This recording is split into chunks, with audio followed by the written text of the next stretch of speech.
Assalamu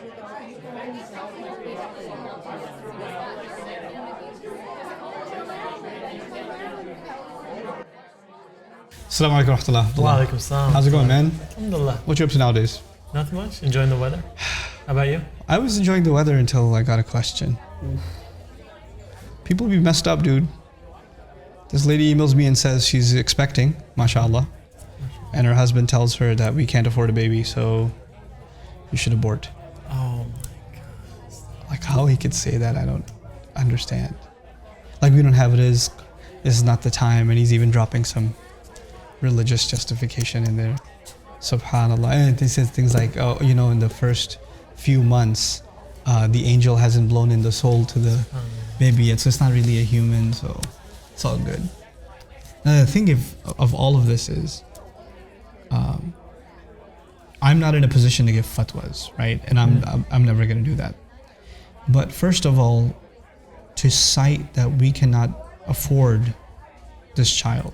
And then, of course, all the other religious justifications are later. The real reason is the guy doesn't want to spend money, right? So for money, he's willing to take a human life. That's what he's willing to do, which is the most absurd, offensive thing. And it's particularly mentioned in the Quran, something the mushrikun used to do. وَلَا تَقْتُلُوا أَوْلَادَكُم مِّنْ إِمْلَاقٍ and خَشْيَةَ إِمْلَاقٍ. Don't kill your children because you're poor, because of bankruptcy, and don't kill your children because in the future you're afraid of becoming bankrupt. نَحْنُ نَرْزُقُكُمْ وَإِيَّاهُمْ. We're the ones, we provide you and we provide them. And he's missing that. Now the thing is, in that ayah, if you violate that ayah, then you violated the entire ayah. Yes?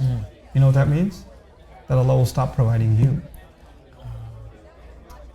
You blocked Allah's way of providing to this child, and you ended up killing this child because you thought you're not going to be able to provide for them. And Allah is saying, what did you think you provide for them?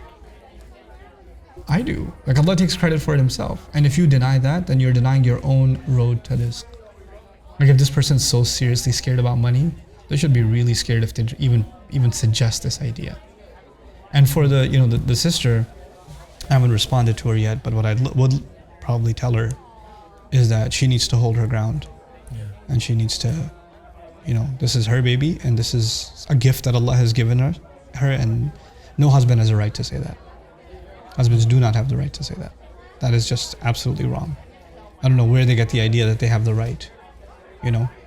This is, subhanAllah, it's a life that Allah owns, not us. We don't have a say in it. We really don't, So may Allah Azza wa Jal make the situation of these kinds of women easy, man. Sometimes wives are messed up and sometimes husbands are like epic messed up. So what about situations where, some people, it's not marriage, maybe someone was abused and then they ended up conceiving. I mean, how do you That's a completely different situation. But even then, the idea of abortion is something else. It should be said about those kinds of cases that child should not be considered cursed. Because that's what society does, right? Awladu zina and this and that, and that's not an Islamic concept. To consider that this child is illegitimate and therefore they are treated less than others. Now in Western society that's not a problem.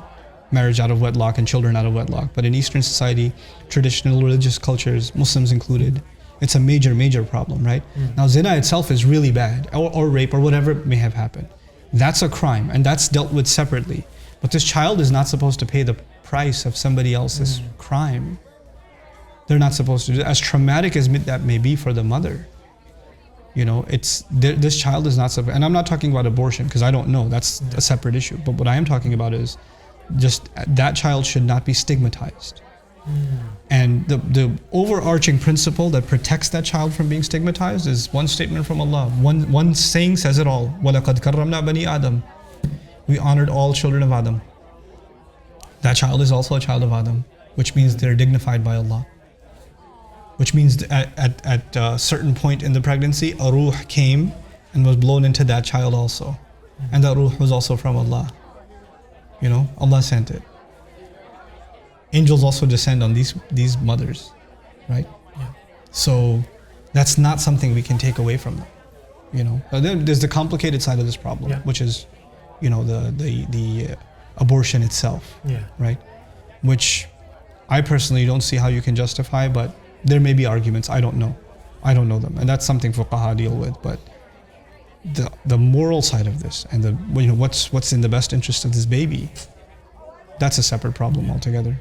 But ultimately, the husband doesn't have the right to tell the wife, and that's her body, and That's that's it. her choice. Yeah. Subhanallah. May Allah help the Muslims, man. Ameen. Barakallahu li wa lakum. See you next time, inshallah. Assalamu alaikum.